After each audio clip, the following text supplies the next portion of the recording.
Bonjour, pont de grâce. Pont de grâce. Merci beaucoup. Je suis très heureux, comme vous pouvez le constater, de revenir parmi vous. Après 2 mois d'absence. Bénis Dieu qui a gardé, qui vous a gardé, qui m'a gardé, qui a veillé sur vous, qui a veillé sur nous, et qui nous a rendus capables de nous retrouver encore. Je suis porteur de plusieurs salutations. D'abord de mon épouse Mimi Mbala et de ma famille tout entière. Alléluia. Démontrer quand même la gentillesse vis-à-vis de ma famille. Oh là là.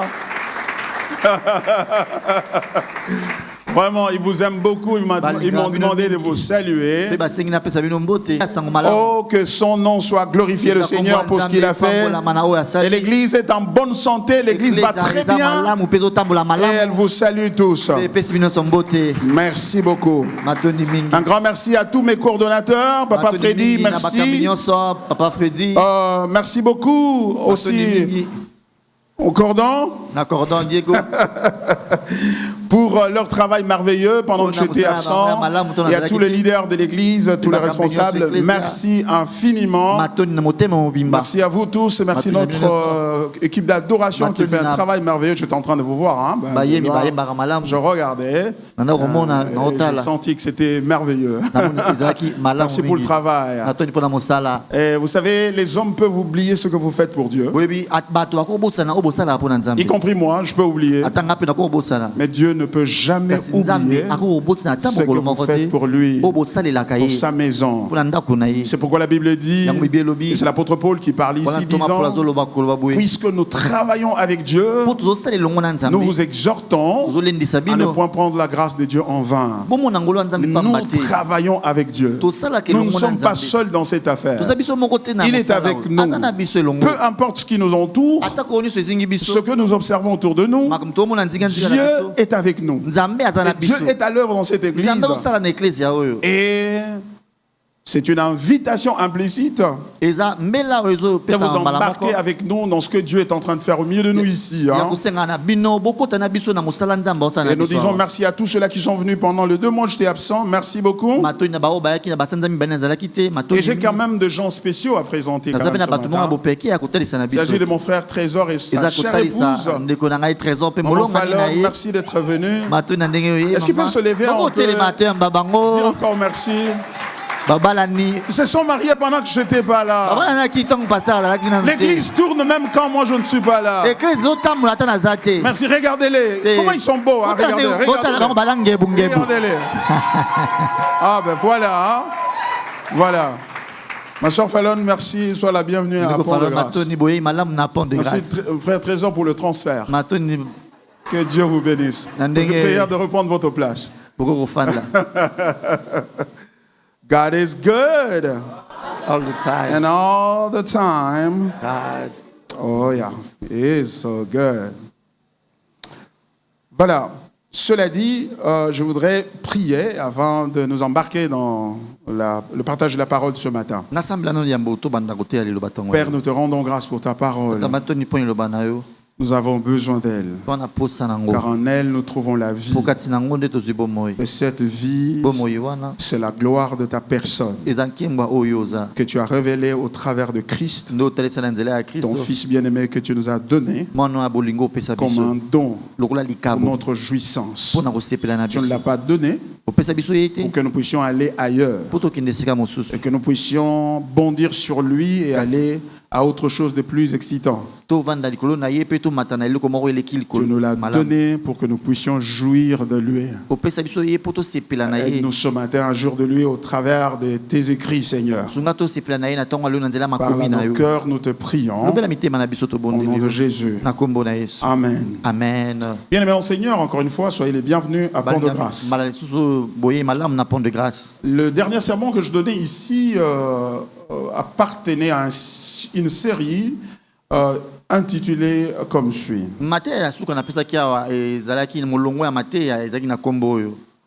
l'importance et le rôle de la famille dans la reconstruction d'une nation en crise. Nous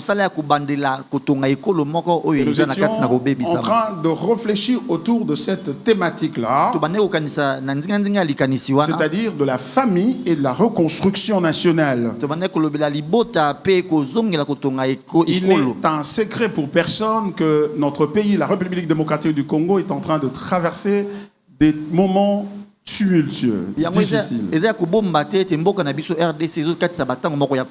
ce, sur tous les plans. Et chaque matin que nous nous levons, nous nous réveillons, nous ressentons l'impact de ce qui ne se passe pas bien dans notre société, dans notre pays. Et cela nous conduit à un défi. Défi selon lequel, comment se fait-il que nous prions Dieu autant et nous le cherchons de tout notre cœur, mais que notre pays et notre ville dans laquelle nous vivons ne connaît que des difficultés au jour le jour. Malheureusement, ces difficultés ne datent pas d'aujourd'hui. Ça a commencé depuis longtemps. Et nous avons l'impression qu'au fil de temps, la situation évolue de mal en pire. Je suis né sous Mobutu. Et à cette époque, nous avons connu une partie de la plus belle époque de cette nation. Et pourtant, pendant ce moment, pendant le règne, vers la fin du règne du feu président Mobutu, nous avions l'impression que les choses allaient très très mal. Et nous nous plaignions et voulions de tout notre cœur un changement qui viendrait pour transformer la vie sociale, la vie économique, politique et familiale. Et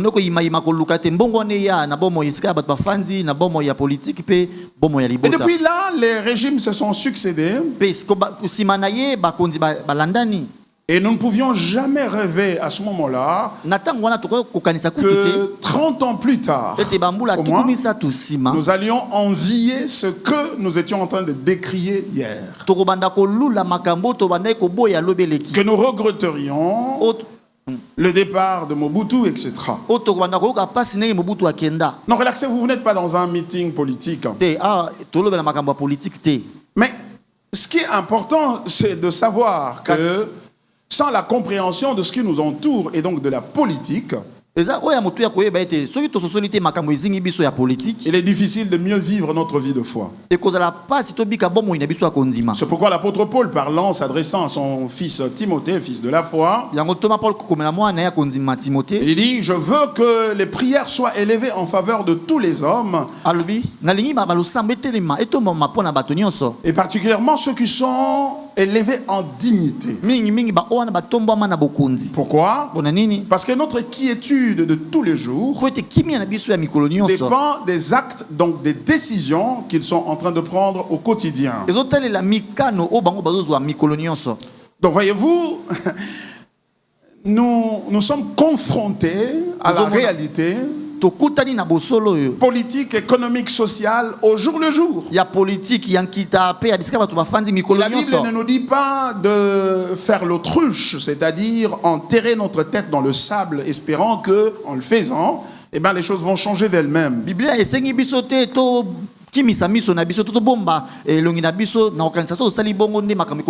Non, vous écoutez, regardez seulement au ciel. Hein? Ne vous en faites pas de la terre. Attendez, le ciel va venir, Jésus va revenir, vous serez heureux. Mais pour le moment, serrez la ceinture. Advienne que pourra. Non. C'est parce que la Bible dit. La Bible Bible nous dit que nous sommes, c'est-à-dire nous chrétiens, la lumière du monde. Nous sommes le sel de la terre. La lumière a pour but de clairer, de dissiper les ténèbres autour de nous. Cela veut dire que nous devrions briller au travers des valeurs et des comportements qui créent des conditions de vie autour de nous qui soient appréciables et qui puissent pousser les autres à adorer et à glorifier notre Dieu.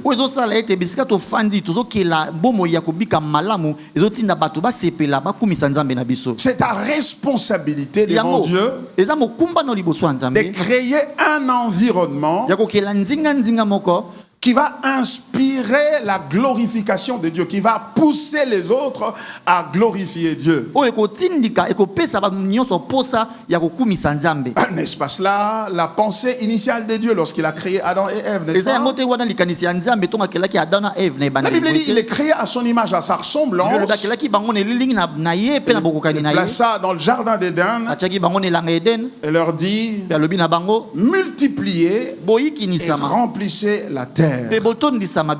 Voyez-vous, ils ont dès le départ reçu la mission de se tourner non pas vers eux-mêmes, mais vers l'extérieur, vers d'autres personnes, de remplir la terre des personnes, et en le faisant, de contrôler le monde de sorte à créer un environnement propice à la vie sociale, à la vie de relation avec les hommes. Donc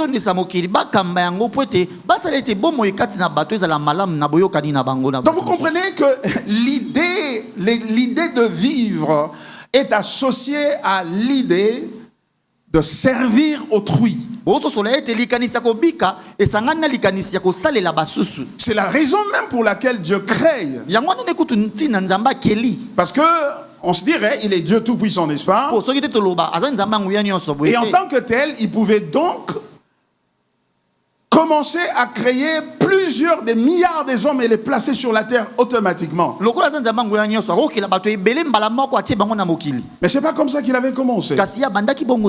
Il commence avec une paire, avec un couple, un homme et une femme. Et il leur confie la mission de peupler la terre, de garder la terre, de la dominer et de la conduire à une finalité qui glorifie Dieu, qui crée une atmosphère autour de soi, une atmosphère de quiétude, de paix, de joie, de sorte qu'il en résulte la louange à Dieu, la glorification de Dieu. Donc, ce qui veut dire que le but ultime de Dieu, c'est la glorification de lui-même. C'est la glorification de lui-même. Et c'est pour cela qu'il crée l'homme à son image, à sa ressemblance. De sorte que l'homme soit une sorte de miroir incliné, c'est-à-dire un miroir qui d'une part reçoit l'image de Dieu qui est en verticale, et cette image est projetée dans l'horizontale, de sorte que Dieu, en regardant la terre remplie des êtres humains, créés à son image et à sa ressemblance, qu'il soit comme qui dirait en train de se regarder dans un miroir. Il voit le reflet de sa propre personne au travers des hommes. Et le moyen pour accomplir cela, Dieu l'a institué en instituant la famille. De sorte que à partir de ce couple-là et de cette famille-là, il soit à mesure d'arriver à cet objectif-là. Ça veut donc dire dire quoi? Ça veut dire que le but de la vie est missionnaire. C'est teinté d'une mission. C'est-à-dire, on vit pour conduire à l'accomplissement du but de Dieu qui est celui de se glorifier au travers de nous.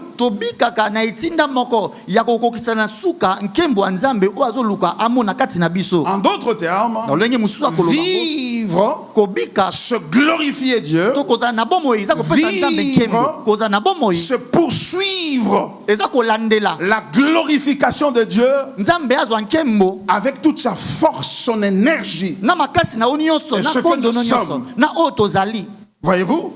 Et c'est pourquoi l'apôtre Paul va dire dans 1 Corinthiens chapitre 10 verset 31, je cite, que vous mangiez, que vous buviez ou que vous fassiez quoi que ce soit, faites tout pour la gloire de Dieu.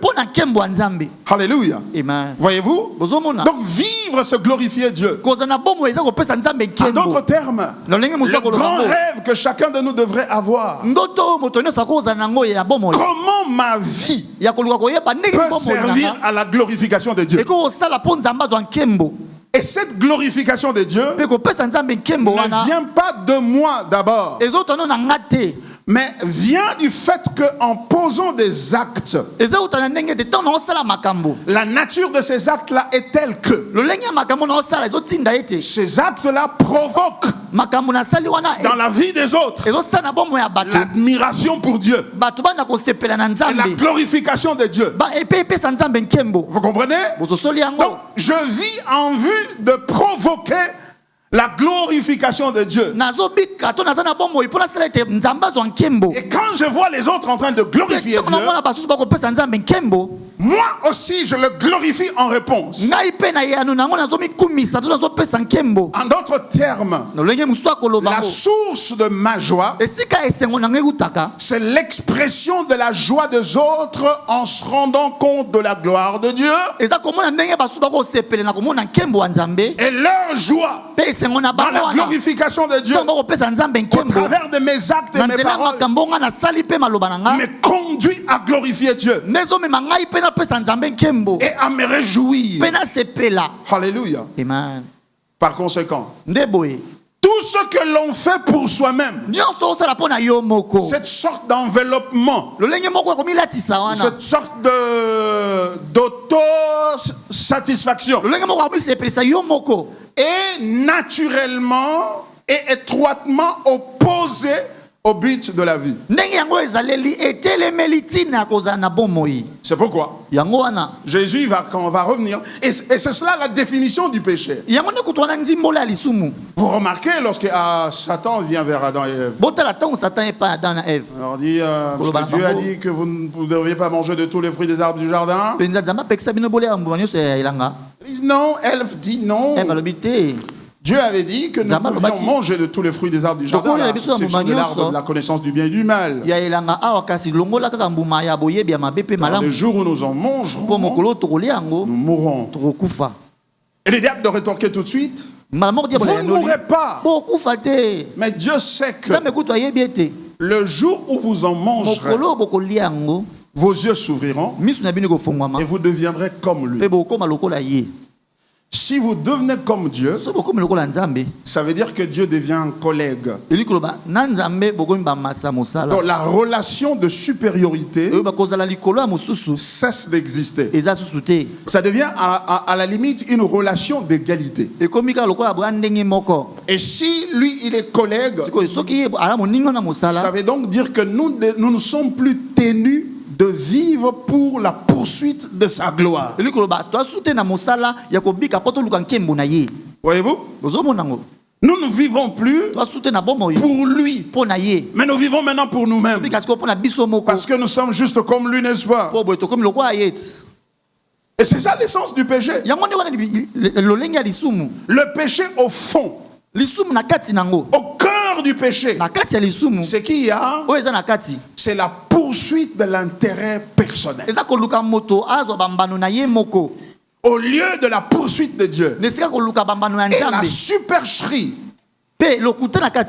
c'est le fait que on arrive à poursuivre ses intérêts personnels en utilisant Dieu. C'est-à-dire on poursuit son intérêt personnel au nom de Jésus. Et ça c'est pire.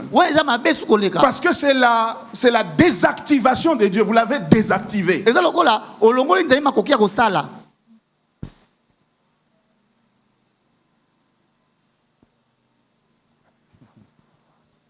Malheureusement, c'est ce que nous entendons aujourd'hui à l'église, n'est-ce pas? Il y a un tel encouragement à poursuivre notre intérêt. Entrer dans notre destinée. Poursuivre notre bénédiction. Chercher notre délivrance à corps et à cri. L'obtenir et le maintenir advienne que pourra. Du coup, les choses que Dieu nous a données par sa grâce, nous les poursuivons maintenant par nos efforts. Et nous en faisons un objectif final au lieu d'être un moyen vers le vrai objectif.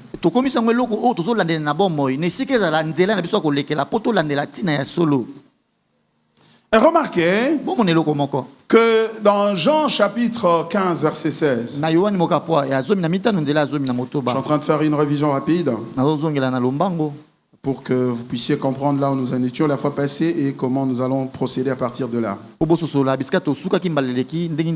texte ici est très important. Jean 15 verset 16, regardez ce qu'il dit. Ce n'est pas vous qui m'avez choisi, mais moi je vous ai choisi et je vous ai établi afin que vous alliez et que vous portiez du fruit et que votre fruit demeure, afin que ce que vous demanderez au Père en mon nom, il vous le donne. Voyez-vous? Jésus dit à ses disciples, en fait, vous ne m'avez pas choisi. Ne pensez pas que votre présence ici devant moi est le résultat de votre libre arbitre. Vous avez constaté que la vie sans moi n'a pas de sens, alors vous êtes venu vers moi. Non. Il dit, c'est moi qui vous ai choisi. Et lorsque nous lisons l'apôtre Paul, nous comprenons que le choix en question n'a pas eu lieu au moment où Jésus est en train d'inviter ses disciples à venir à lui, mais plutôt avant la fondation du monde. Et c'est ce qu'Éphésiens chapitre 1er, verset 4 nous dit. En lui, Dieu nous a élus avant la fondation du monde, afin que nous soyons saints et irrépréhensibles devant lui. Verset 5, nous ayant prédestinés dans son amour à être ses enfants d'adoption par Jésus-Christ. Verset 6, à la louange de la gloire de sa grâce qu'il nous a accordée en son bien-aimé. Voyez-vous, ce que Jésus est en train de dire ici, Paul est en train de l'expandre et de l'expliquer, de l'expliciter, en disant ce n'est pas vous qui m'avez choisi, mais moi je vous ai choisi, c'est-à-dire avant la fondation du monde. Mais pour quelle raison? Il dit, et je vous ai établi afin que vous alliez. C'est ça la vie selon Dieu. C'est afin d'aller. Vivre, c'est aller. Et aller pour Dieu. Aller pour la gloire de Dieu. Et non pour soi-même. Voyez-vous? Et il dit,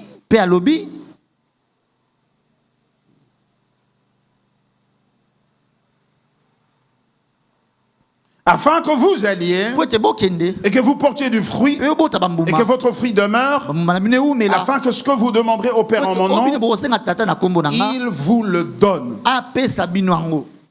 Voyez-vous cela? Afin que Ce que vous allez demander au Père, il vous le donne. Il va vous le donner quand? Il va vous le donner quand vous serez d'abord allé. Et porter le fruit. Et porter le fruit, c'est provoquer la glorification de Dieu dans les autres. Si tu conçois ta vie comme ça, comme un moyen par lequel Dieu glorifie son nom dans la vie des autres, cela va affecter tout le comportement de ta vie. Ça va affecter comment tu vas diriger ton foyer. Ça va affecter comment tu vas diriger ta famille. Ça va affecter comment tu vas gérer tes affaires. Comment tu vas assumer les responsabilités politiques, économiques, etc. qu'on t'a confiées. Pouvons-nous dire que nos dirigeants aujourd'hui dans ce pays sont en train, par leur gestion ou leur gouvernance, en train de provoquer en nous la glorification de Dieu? Je vous laisse le soin de répondre à cette question. C'est cela que Dieu veut. C'est cela vivre. C'est cela être chrétien. Hier, il a plu le matin, tôt le matin. Et nous avons vu ce qui s'est passé. Et nous avons tous levé les mains. Alléluia. Que Dieu bénisse ceux qui gèrent le pays. Non, nous n'avons pas fait cela. Ça veut donc dire que la spiritualité, le christianisme ne se mesure pas par rapport à ce que nous accumulons pour nous-mêmes, mais ça se mesure par notre capacité de produire dans le chef des autres, dans le cœur et dans la vie des autres, une expression de glorification de Dieu. Cela est de même pour moi, le pasteur. Est-ce que ma vie provoque la glorification de Dieu? Est-ce que ça provoque les autres à dire Dieu est grand? Merci pour ce pasteur. Non, est-ce que c'est la même chose dans ton foyer? Est-ce que ton mari est capable de dire Dieu merci pour cette femme? Ou ta femme est capable de dire Dieu merci pour cet homme? En d'autres termes, qui est en train de rendre grâce à Dieu pour ta vie? Ou qui est en train de prier que Dieu puisse t'éliminer parce que tu es une cause de tristesse, de malheur, de désarroi, de misère?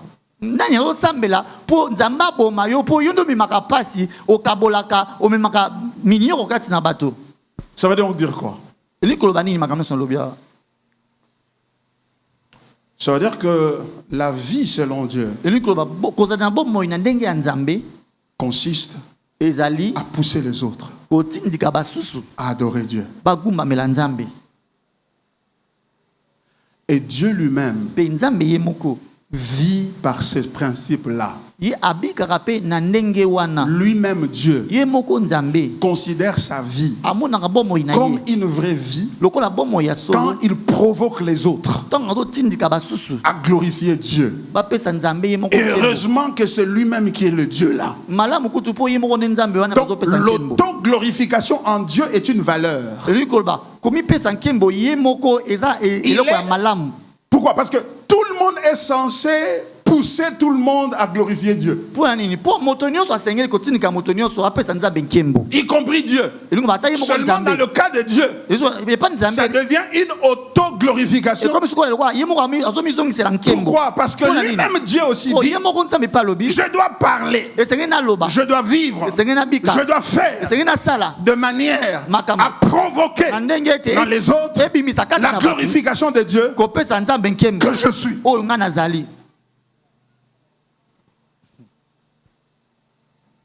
C'est pourquoi c'est un Dieu missionnaire.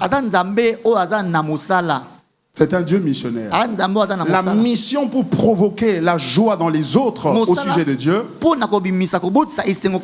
a son origine en Dieu lui-même. C'est en cela qu'il est Dieu. Et c'est cela la sainteté. La sainteté, ce n'est pas s'abstenir du mal. La sainteté, c'est de faire de Dieu la poursuite ultime. Et Dieu est saint parce que c'est cela qu'il fait. Ce qui le sanctifie, c'est la glorification de sa personne. Et c'est comme ça qu'on pense, et je m'accorde avec John Piper, qui a dit Dieu est égocentrique. Il est égocentrique. Il est centré sur lui-même. Quand vous le rencontrez, il parle toujours de lui-même. Quand vous le rencontrez, il est en train de se regarder. Il est concentré sur lui-même. Parce que c'est cela la vocation, c'est cela la mission de Dieu. Et c'est pour cela qui nous a amené le salut et l'évangile.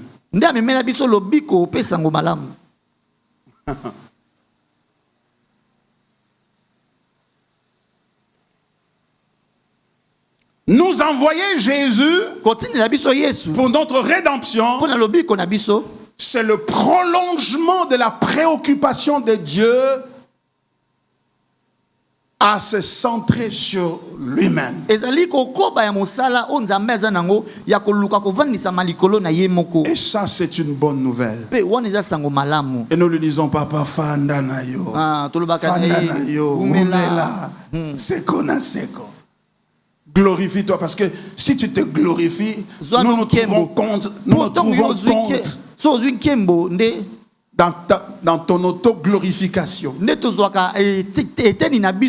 Parce que nous avons été créés à ton image. Et nous ne pouvons vivre que si toi tu vis. Si tu meurs, nous mourrons. Alors vis pour toujours. Alors le travail que tu fais de t'auto-glorifier, de te célébrer toi-même, c'est une bonne chose pour nous.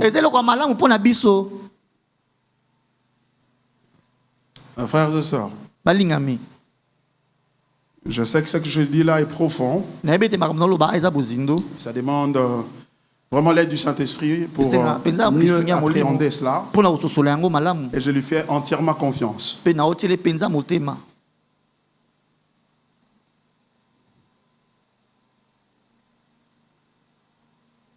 Chaque fois que ta préoccupation dans la vie va devenir la poursuite de ton bien-être, de ta bénédiction, de ta percée, de ta destinée, tu seras en train d'évoluer à contre-courant de la pensée de Dieu et de la vie de Dieu et de la bénédiction par excellence. C'est pourquoi Jésus a dit, si quelqu'un veut me suivre, qu'il renonce à lui-même, qui se charge chaque jour de sa croix et qu'il me suive. Qu'il renonce à lui-même, c'est-à-dire qu'il cesse de poursuivre son propre intérêt comme le but final de sa vie. Qu'il commence et qu'il porte la croix, parce qu'un tel renoncement va occasionner la douleur. Ça va occasionner la souffrance. Et qu'il continue à me suivre. Pourquoi? Parce que moi-même aussi, je suis quelqu'un d'autre. Jésus suit son Père. Il cherche la gloire de son Père. Dans Jean 17, alors qu'il conclut son discours peu avant d'aller à la croix, il dit, Père, je t'ai glorifié sur la terre. Comment il a fait? Il poursuit son discours en disant, je fais tout ce que tu m'as demandé de faire. Parce que quand vous faites ce que Dieu demande de faire, ça va provoquer la louange dans les autres. Et quand les autres vont glorifier Dieu, le cœur de Dieu va se réjouir. Et la joie de l'Éternel, c'est notre force.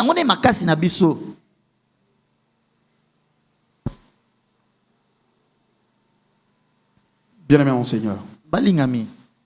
Et pour cet objectif-là, de se glorifier, Dieu a décidé de permettre que le mal entre dans le monde.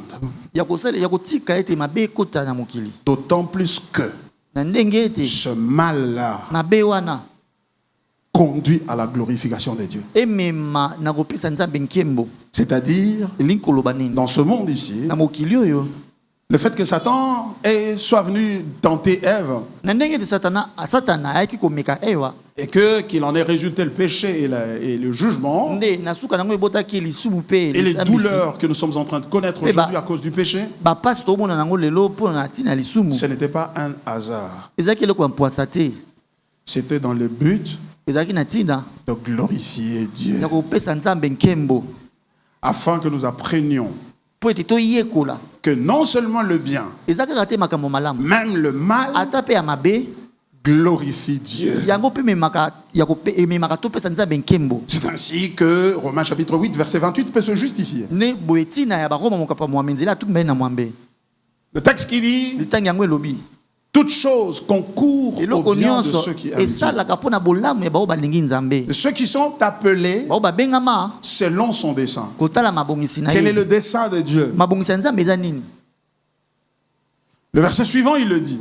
Car ceux qu'il a prédestinés, il les a aussi, ceux qu'il a connus d'avance, il les a prédestinés à être semblables à l'image de son fils, afin que son fils fût le premier-né entre plusieurs frères.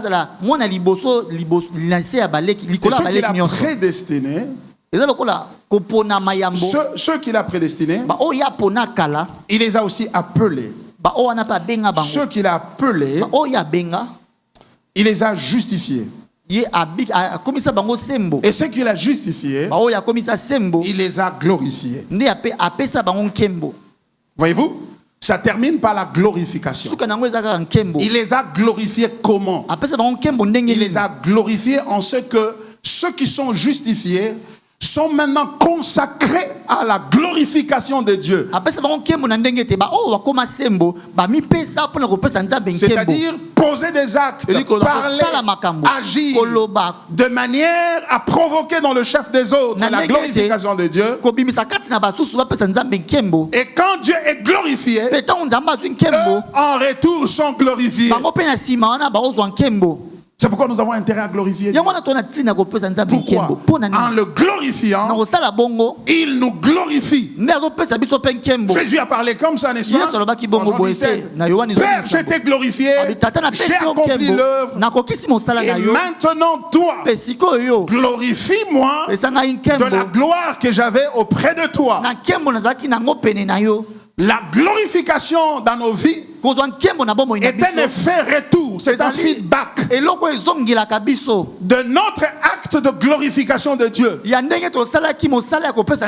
C'est pourquoi si tu as honte de lui en présence des gens, tu ne l'as pas glorifié devant les gens, lui aussi, il ne te glorifiera pas lorsque le moment viendra. Alléluia. Amen.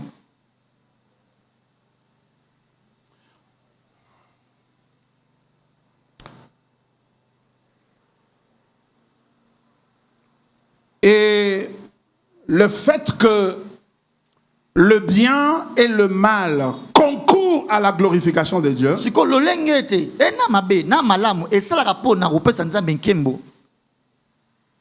est une difficulté énorme pour nous à comprendre. Et surtout nous qui sommes africains, à cause de notre arrière-plan religieux. Nous avons une vue binaire du monde. Le bien vient de Dieu et le mal vient de Satan. Donc, le bien, quand je reçois la promotion, je gagne de l'argent, je me marie, je reçois la promotion au boulot, etc. J'ai mon diplôme, ça c'est une bénédiction. Si je tombe malade, j'ai des difficultés, j'ai des problèmes, ça c'est Satan. Ça c'est notre réflexion qui vient de la religion traditionnelle africaine. Et c'est ce raisonnement-là qui fait ombrage, qui fait obstacle à la compréhension de l'évangile. Parce que ce n'est pas comme ça que Dieu réfléchit. Le bien et le mal viennent de Dieu pour la glorification de Dieu. De sorte qu'à la fin, Dieu est glorifié. Mais la question qui jaillit tout de suite de notre pensée, c'est celle de croire, c'est celle qui consiste à dire, mais écoutez, mais si le deux doit venir de Dieu, c'est-à-dire le mal et le bien viennent de Dieu, donc Dieu est responsable du mal.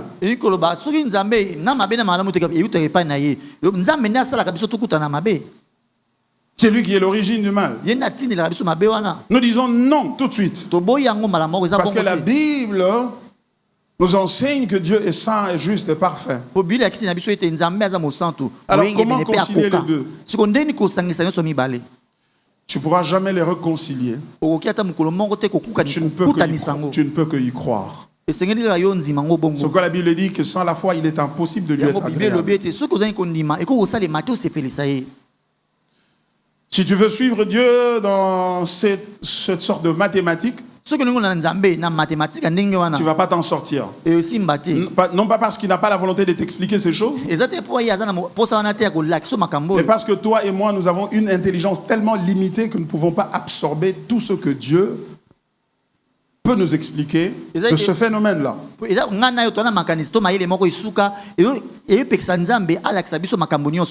C'est pourquoi nous ne pouvons que croire qu'il est à la fois le maître sur le mal et celui qu'il a voulu qu'il vienne afin de se glorifier et qu'en même temps il n'est pas l'origine de ces mal et qu'il reste saint et parfait. On ne peut le recevoir que par la foi. C'est pourquoi la Bible dit dans Hébreux chapitre 11 verset 6, il est impossible de s'approcher de Dieu sans la foi. Car il faudrait que tout celui qui s'approche de Dieu croit qu'il existe et qu'il est le rémunérateur de ceux qui le cherchent. Donc nous avons besoin de croire en lui. C'est pourquoi si nous avons des difficultés à concilier les deux, ces deux réalités, nous devons prier et demander à Dieu, Seigneur, donne-moi de comprendre ça. Et il va t'aider à comprendre ça. En fait, il va t'aider à croire en cela. Comme cet homme qui a dit, Seigneur, viens au secours de mon incrédulité. Nous ne connaissons qu'en partie. Nous ne prophétisons qu'en partie. Mais lorsque ce qui est partiel va disparaître, alors nous acquérerons la totalité de la connaissance. Mes frères et sœurs, il y a deux choses sur lesquelles je voudrais insister. La première, c'est que la vie avec Dieu, c'est un appel à la mission. Et cette mission, c'est la glorification de Dieu. Donc, tous ceux-là que Dieu appelle à lui, il fait d'eux ses missionnaires. Et cette mission a pour objectif la glorification de Dieu. Et deuxième chose, en vue de cette mission-là, Dieu dans sa souveraineté orchestre le bien et le mal et les amène ensemble. Et lui-même, il garantit qu'à la fin, lui-même va glorifier son nom tout en te faisant du bien.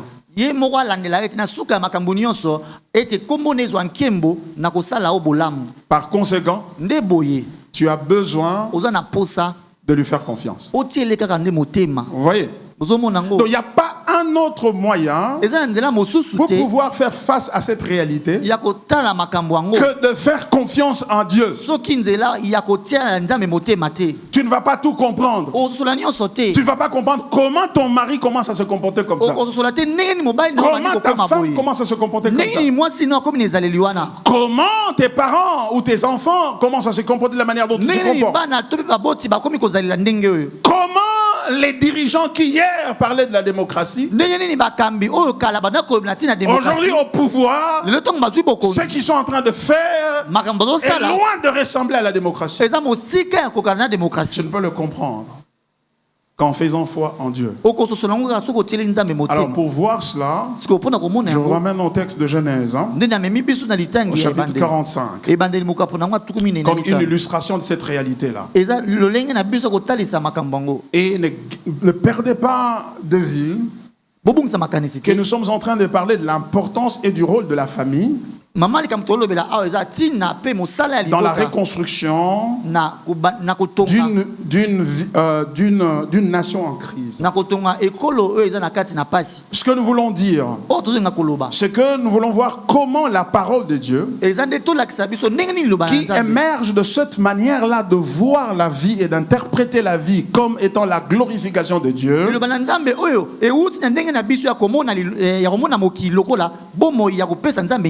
comment cette parole va nous aider chacun à rebâtir cette nation, à commencer par sa propre famille. Nous ne pouvons reconstruire que si nous nous harmonisons avec la pensée de Dieu. Il dit, ne vous conformez pas au siècle présent. Ce qui nous sépare de ce monde, ce n'est pas la couleur de notre peau. C'est d'abord et avant tout notre vue du monde, notre manière de réfléchir. Je crois que la Bible dit que celui qui réfléchit aux choses trouve le bonheur. Et nous devons réfléchir à la lumière des Écritures. Parce que nos pensées ne sont pas celles de Dieu. Nos voix ne sont pas celles de Dieu. Il y a un travail d'harmonisation que nous devons faire. Alors voyons dans ce texte comment ça se passe. Genèse 45 à partir du verset 1er. Joseph ne pouvait plus se contenir devant tous ceux qui l'entouraient. Il s'écria, faites sortir tout le monde. Et il ne resta personne avec Joseph quand il se fit connaître à ses frères. Il éleva la voix en pleurant. Les Égyptiens l'entendirent et la maison de Pharaon l'entendit.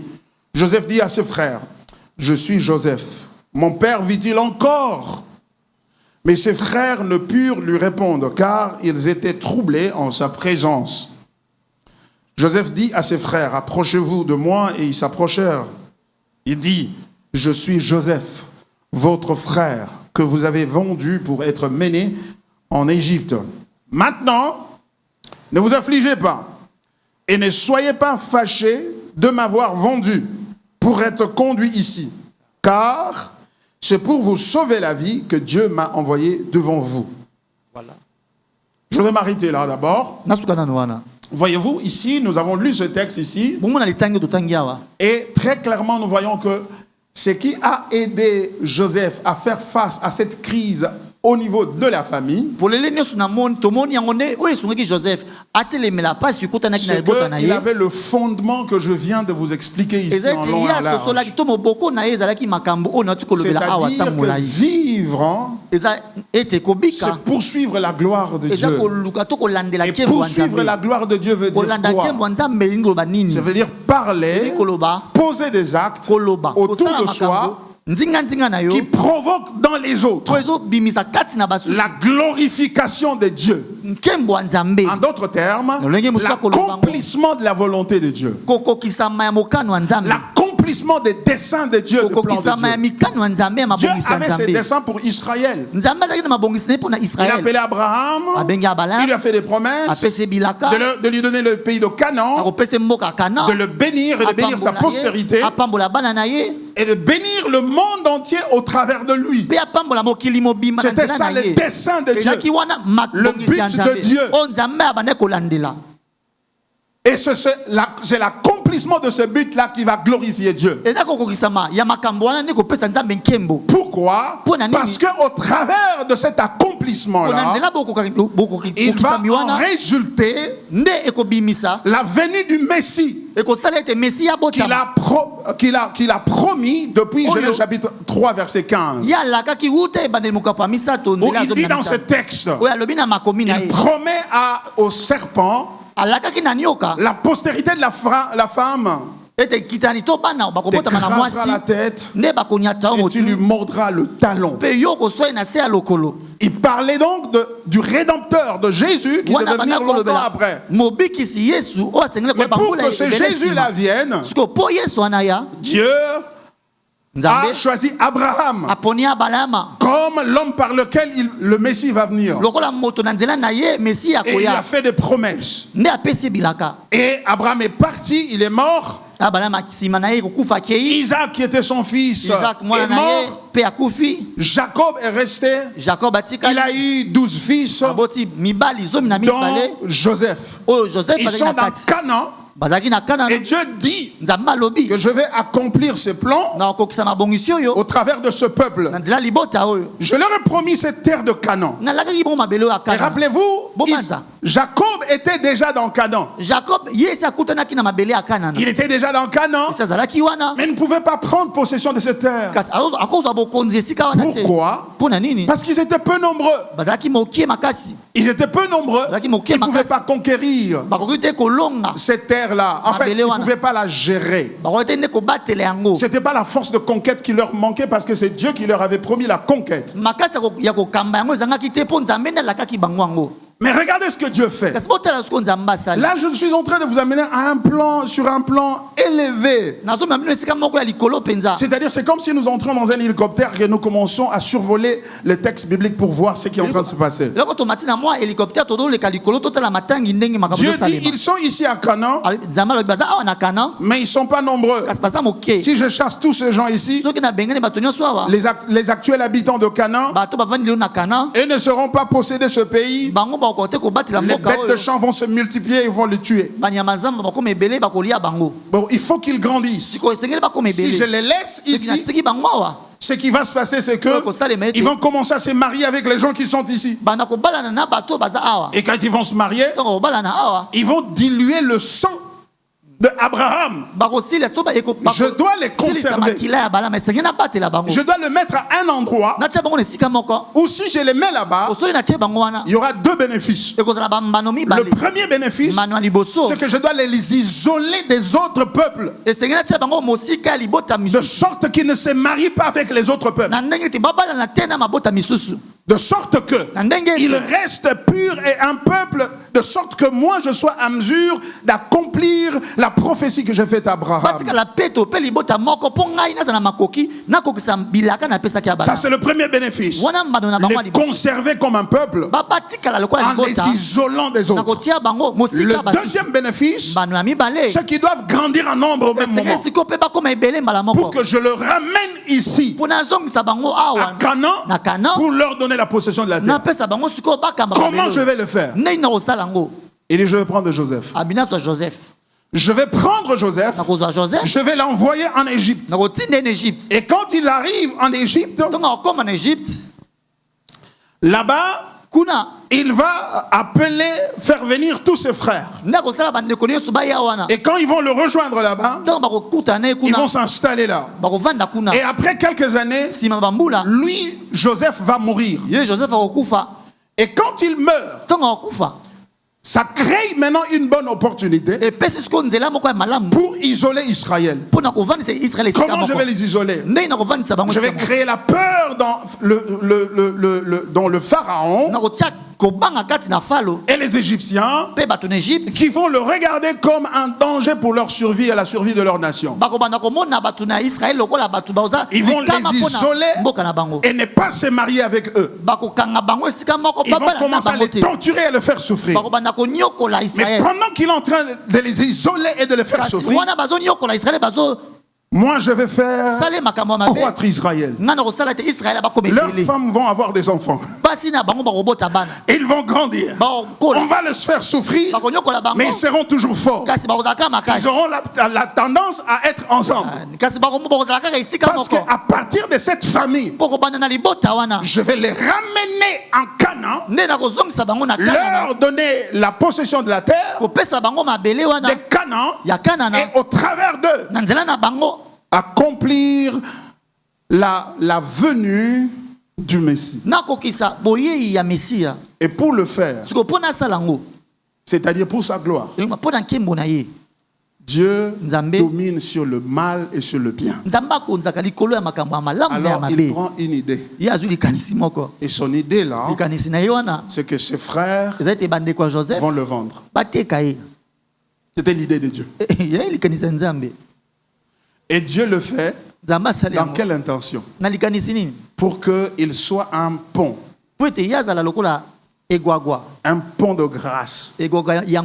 Un pont qui va les amener de Canaan vers l'Égypte.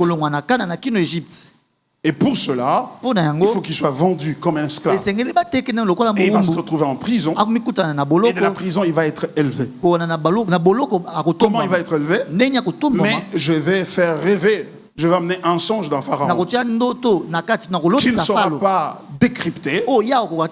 Et moi, je vais l'utiliser lui pour lui donner la signification.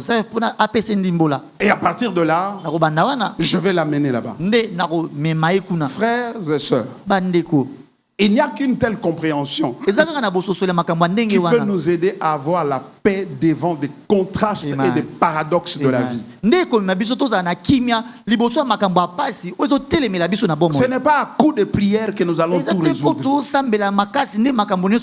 On va prier fort, seulement prier fort. Tu as fait déjà 21, on peut encore. Bon, fais-le. Tu termines 21, on va faire 40. Fais encore. Est-ce que tu as déjà fait les offrandes? Non. Dieu est souverain. Il est au-dessus de nous. Il est en train d'orchestrer les événements pour nous aider à accomplir sa volonté. Nous devons lui faire confiance. Et lui faire confiance même quand les choses marchent très mal et très mal pour nous. Regardez, c'est ce que Joseph nous dit ici. Regarde ce qu'il dit à ses frères. Donc, il va rencontrer ses frères finalement après plus de 17 ans. Ils l'ont vendu, ils ont oublié. Et quand il les retrouve, ils sont confondus en excuses. Pardonne-nous, on ne sait pas ce qui nous a pris. Regardez ça, écoutez sa réponse. Il dit, approchez-vous de moi. Approchez-vous de moi. Et il s'approchait. Et il dit, je suis Joseph, votre frère, que vous avez vendu pour être mené en Égypte. Maintenant, ne vous affligez pas et ne soyez pas fâchés de m'avoir vendu pour être conduit ici. Pourquoi? Car c'est pour vous sauver la vie que Dieu m'a envoyé devant vous. Car c'est pour vous sauver la vie que Dieu m'a envoyé devant vous. En d'autres termes, je ne suis pas votre victime. Je suis un missionnaire. J'ai été envoyé ici par Dieu pour que je vous donne la vie. De sorte que les actes que je vais poser ici me permettent de créer en vous la glorification de Dieu. En vous qui êtes sorciers, qui m'avait vendu, parce qu'il ne l'avait pas vendu pour une durée de 2 ans ou 3 ans. Il ne l'avait pas vendu avec une clause de rédemption. Ils vont les récupérer. Reprenez-les, allez avec lui pour 10 ans, après nous allons venir le chercher.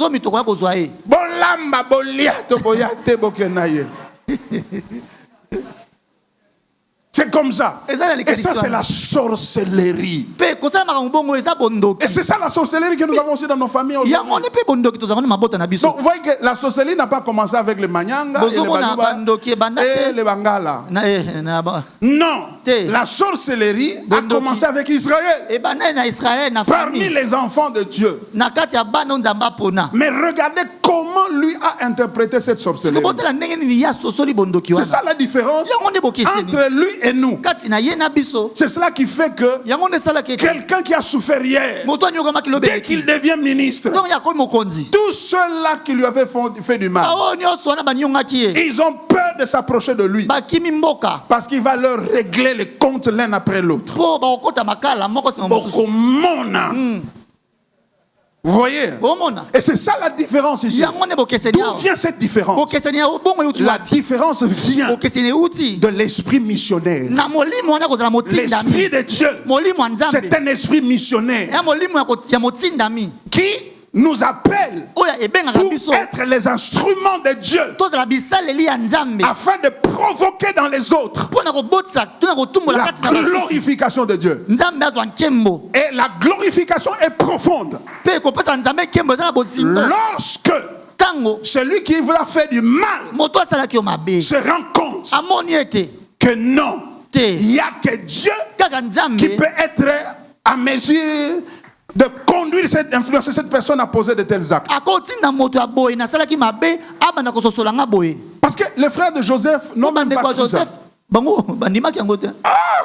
Il nous a vraiment pardonné.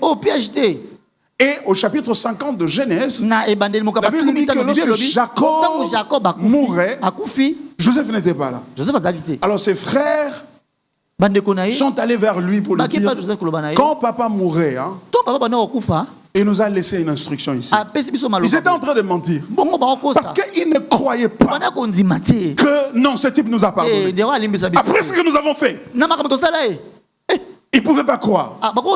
Ils pensaient peut-être que non, c'était la présence de son père, de leur père, qui faisait que Joseph ne puisse pas se venger. Et non, papa a dit ceci. Avant de mourir, il nous a dit ceci. Pour ce que nous t'avons fait là en te vendant, il ne nous en tient pas rigueur. Oublie ça. Il a dit ça. Et Joseph a encore dit, il a même pleuré, il a dit, suis-je à la place de Dieu? Et il dit ceci, vous l'avez voulu pour le mal, mais Dieu l'a voulu pour le bien. Non, vous n'avez pas fait, vous l'avez voulu pour le mal, et Dieu a tourné ça en bien. Non, c'est pas ce qu'il est en train de dire. Ce qu'il est en train de dire, la vraie idée là de me vendre, c'était l'idée divine. C'était l'idée de Dieu. Mais quand Dieu a sorti cette idée-là, quand ça atterrit dans vos cerveaux, vous l'avez voulu pour me faire du mal. Mais Dieu lui-même l'a voulu pour me faire du bien. Et le bien est là. Alléluia. Et il a compris que en ce croisement de la vie, je suis arrivé à ce point ici pour servir de tremplin, de pont, de grâce, pour que les autres entrent dans la compétition l'accomplissement des choses de Dieu. Et quand il a fait ça, il a terminé. Il est parti. Il est mort. Et d'ailleurs, il a laissé après lui un message. Quand Dieu vous sortira d'ici, sortez-moi aussi d'ici. Prenez mes eaux. Partez avec mes eaux là-bas. Parce que je voudrais moi aussi participer à la glorification de Dieu, même dans mes eaux qui ont séché. Alléluia. Il avait tellement faim de cela. Donc pour lui, devenir gouverneur en Égypte n'était pas la finalité de sa destinée. Entrer dans ta destinée. Parce que si tu considères ça comme une finalité, tu vas tricher. Tu vas voler. Tu vas être égoïste. Tu vas dresser un monument à ce point-là. Le monument qui va devenir une idolâtrie. C'est pourquoi certains de nos frères, ils priaient beaucoup. Ils étaient avec nous. Mais parce qu'on leur a dit que le jour où ils vont être promus, ils entreront dans leur destinée. Et quand ils sont arrivés là, ils sont méconnaissables. Ce sont des voleurs au nom de Jésus.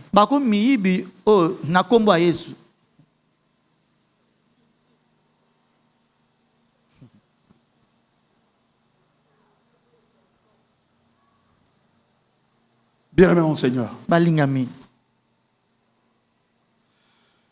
si nous voulons transformer cette nation, nous devons commencer par la famille. Les familles doivent changer. Et pour transformer nos familles, nous avons besoin d'un bon évangile. Les sorciers, ce sont des sorciers de Dieu. C'est Dieu qui les a mis là-bas. Maintenant, eux prennent la sorcellerie pour nous faire du mal avec ça. Alors que Dieu a voulu la sorcellerie pour notre bien. Pourquoi? Parce que toute chose concourt au bien de ceux qui aiment Dieu. Est-ce que c'est moi qui ai dit ça? C'est la Bible qui dit ça, n'est-ce pas? Tu es trop stressé pour des choses qui appartiennent à Dieu. Sois calme. La Bible dit, c'est dans le calme que se trouvera votre délivrance. C'est dans la confiance en Dieu. Fais-lui confiance. Pardonne à ceux qui t'ont fait du mal.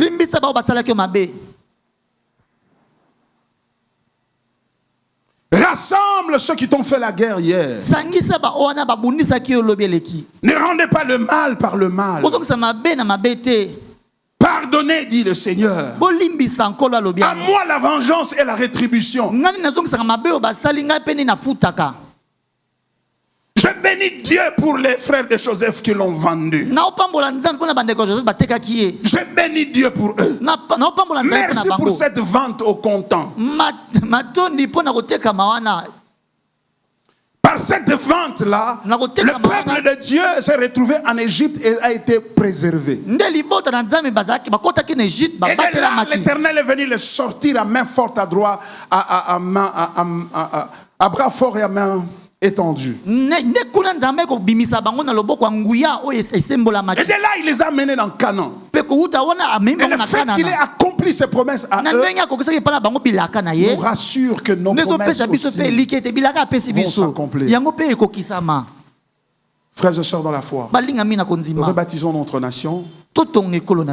Commençons par la famille. Et comment commencer par la famille? Commençons par les Écritures, par l'Évangile. Retournons à l'Évangile. Retournons. Revenons. Nous nous sommes écartés. Et nous verrons la gloire de Dieu. Alléluia. Incluons dans la prière. Je vais continuer le dimanche qui vient.